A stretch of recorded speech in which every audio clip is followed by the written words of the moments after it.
Americans are praying for him. He's a friend of mine. He's a great gentleman and a great leader. And he's, as you know, he was brought to the hospital today. But I'm hopeful and sure that he's going to be fine. He's a strong man, strong person.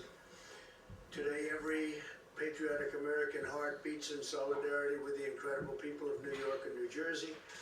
They've really become a very hot zone, but some very good things are happening.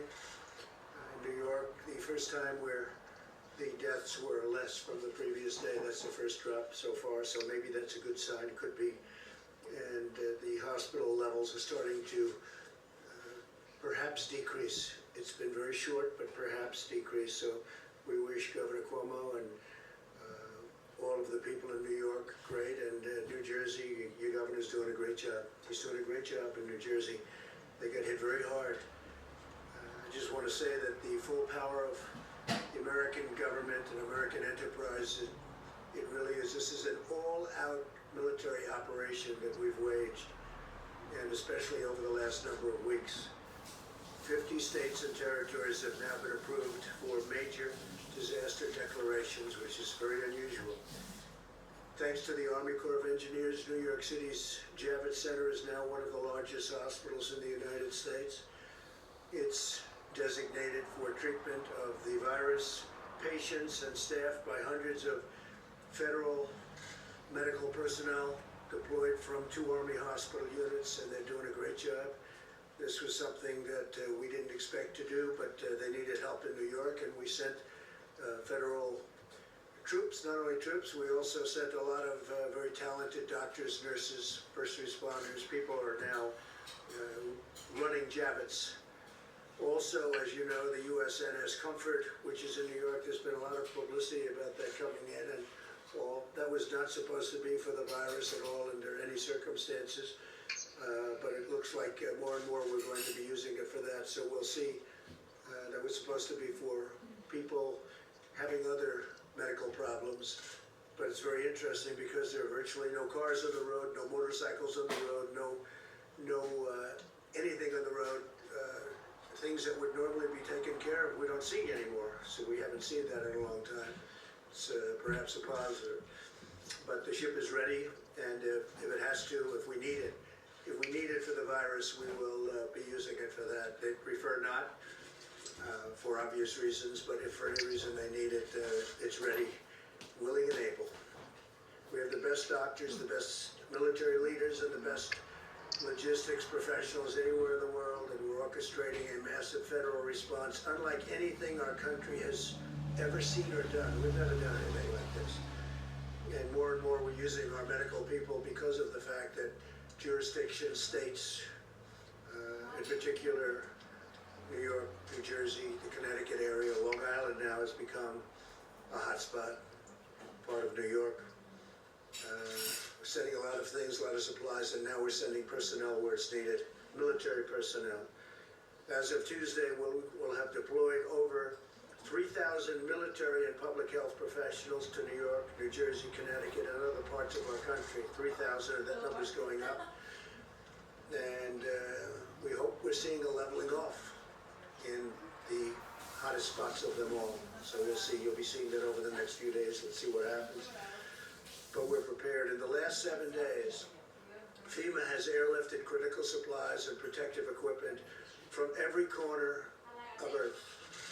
They're coming from all over the planet, including from within the United States, where the equipment isn't as necessary. Since last Sunday, cargo planes have delivered almost, listen to this, 300 million gloves, almost 8 million masks, and 3 million gowns, and many more fully loaded cargo planes are right now on the way. 3 big ones landed today. And these supplies are being distributed directly to the hospitals and healthcare providers all across the nation, so that massive amount of material that we're getting in is being delivered all over the country. Tomorrow we'll deliver an additional 600,000 N95 masks to New York City to take care of the needs of the public hospital system.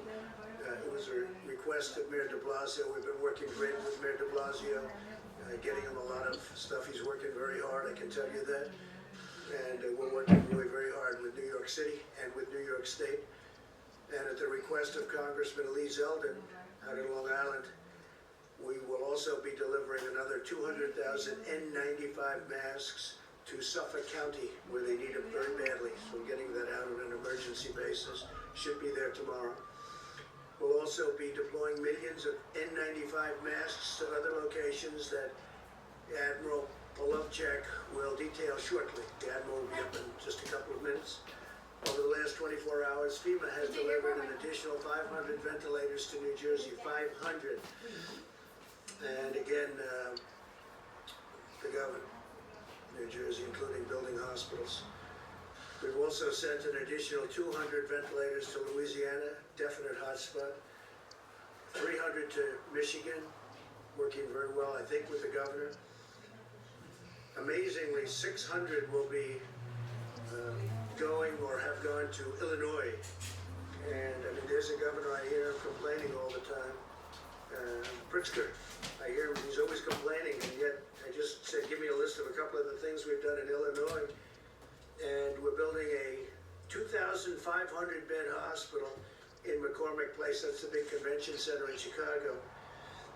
And we're helping to staff it, and probably will end up staffing it because he's not able to do what you're supposed to be able to do as a governor. He has not performed well. And we're also sending 100 ventilators to Massachusetts. So we have 600 to Illinois, we have 100 to Massachusetts, we have 300 to Michigan, we have 200 to Louisiana, we have 500 ventilators, 500 going to New Jersey. And this is being done by FEMA, being delivered by FEMA. And it's some job. Just think of that when you think about 500 ventilators. A ventilator is a big deal.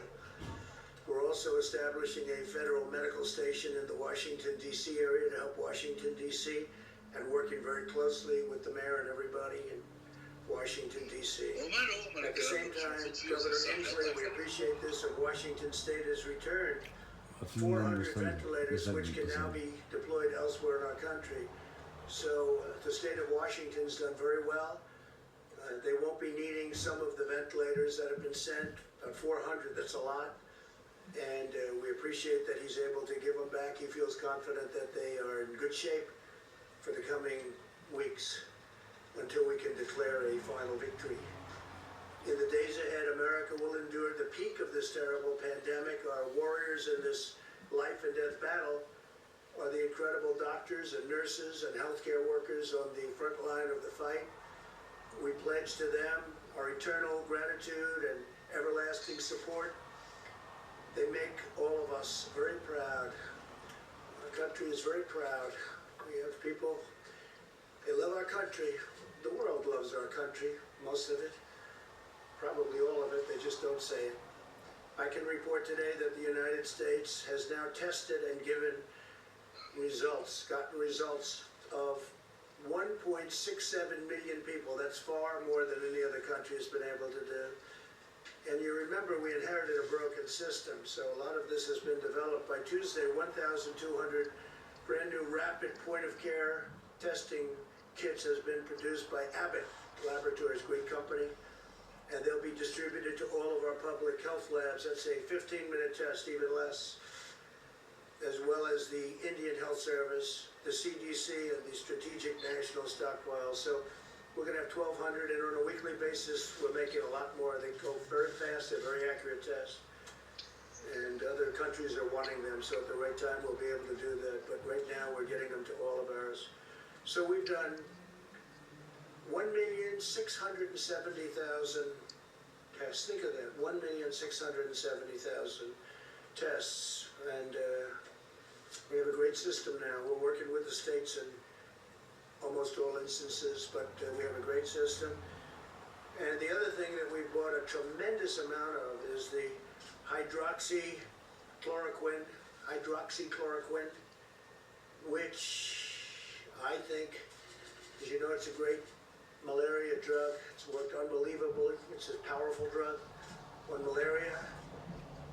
And there are signs that it works on this, some very strong signs. And in the meantime, it's been around a long time. It also works very powerfully on lupus. So there are some very strong, powerful signs, and we'll have to see, because again, it's being tested now. This is a new thing that just happened to us, the invisible enemy, we call it. And if you have no signs of heart problems, the azithromycin, which will kill certain things that you don't want living within your body. It's a powerful drug. If you don't have a problem, a heart problem, we would say let your doctor think about it.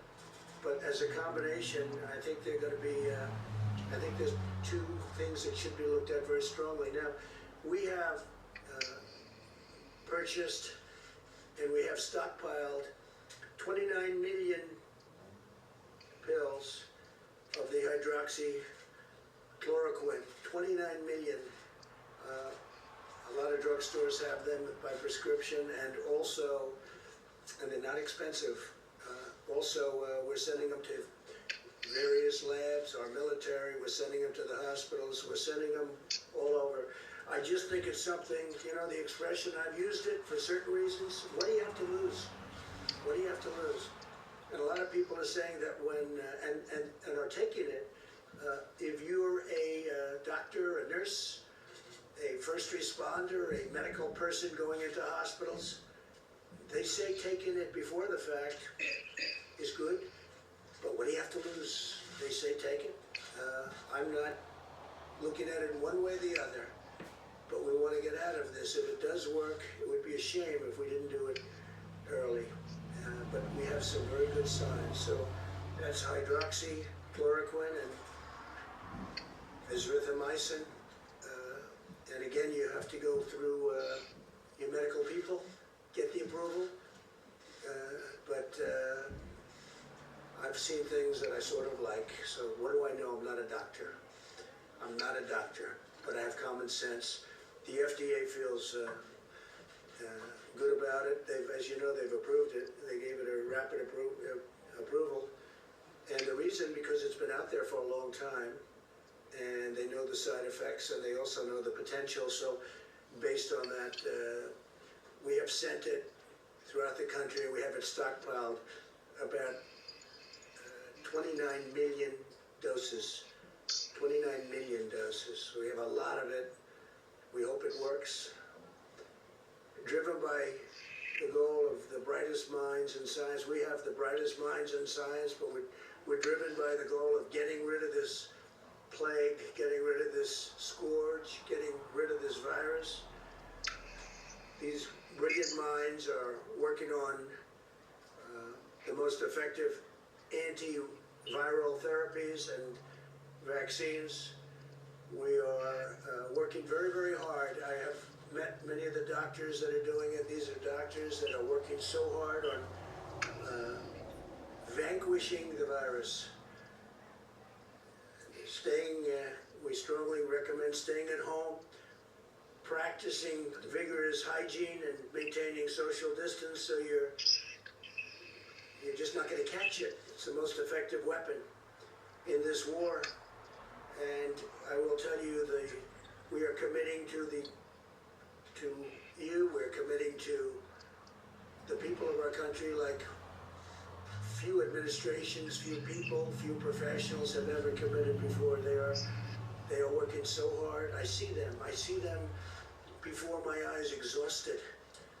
People that I'm dealing with every day, exhausted. They haven't left their offices, they haven't left their hospitals. We meet with them, we see them, and tremendous strides have been made. I think the vaccines, we'll have a report on that, but the vaccines, working together with other countries. We're also working with other countries, many other countries, and we all want everyone else to be first. We're very happy, but we are very far down the line on vaccines. We'll see how that all works. Johnson & Johnson's doing a great job, working very hard.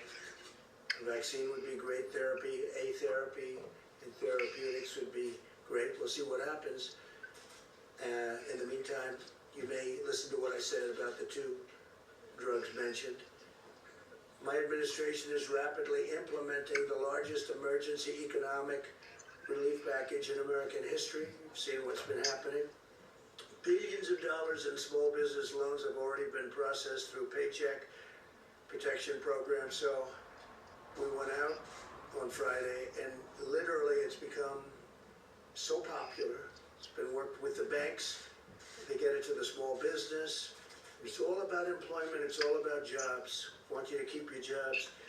Give small business funding to keep the workers on the payroll.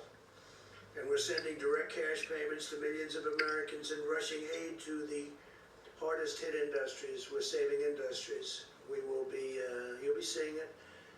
And if we do more, we're gonna do more, and we're gonna try and get directly to people that are hit so hard, but we're gonna take care of our workers, we're gonna take care of our citizens, we're gonna take care of our small businesses, we're gonna take care of our large businesses, the airplane industry, the airline industry, a lot of great industries that we have that are in trouble because of what took place over the last short period of time. These are industries that were doing better, for the most part, doing better than ever.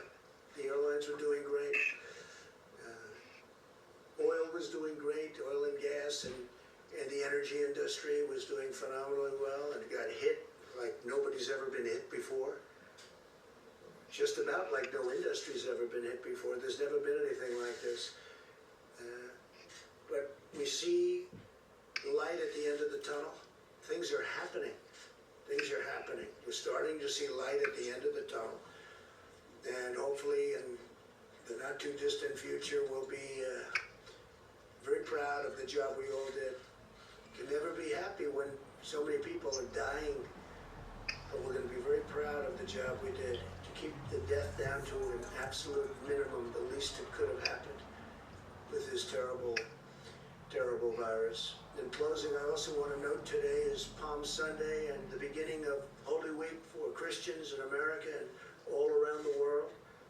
While we may be apart from one another, as you can see from our great churches, our great pastors and ministers are out there working very hard, but we may be apart. We can use this time to turn to reflection and prayer and our own personal relationship with God. I would ask that all Americans pray for the heroic doctors and nurses, for the truck drivers and grocery store workers, and for everyone fighting this battle. I had mentioned yesterday where I see the nurses rushing into hospitals, and they're putting on their outfits and they're putting on their masks and goggles in some cases. They're rushing into war. They're rushing into war. And I see people from apartment houses screaming and shouting and singing their praises. It's an incredible thing. They're warriors. These doctors and nurses, they're running into buildings and they're literally putting it on as the doors are opening. They're putting all their stuff in, running inside. And they're running inside to tremendous danger. Tremendous danger. But most of all, I'd like to ask for your prayers for the families who have lost loved ones. Ask God to comfort them in their hour of grief. It's a great hour of grief for our nation, for the world. This morning, I was talking 151 for 4 days. I said 151. 151 countries this morning. It's 182 countries. It jumped up a lot. So as of this morning, it's 182 countries are under attack from this monster. With the faith of our families and the spirit of our people and the grace of our God, we will endure, we will overcome, we will prevail. We have learned so much. We will be stronger than ever. And I just want to thank everybody. I want to thank the incredible professionals on the task force also. We had a big meeting today. We were calls all day long to so many different people. And I think our package to get everyone working when we're ready is really turning out to be successful. We may have to make it larger because it's been really successful. But all of that comes back to this country. We want to get them back. We want to get our people back to work. Everybody wants to be back. We want to open up our country as soon as possible. So with that, I'm going to ask Dr. Burks to say a few words, and she's got some charts to show you. And thank you very much. Thank you.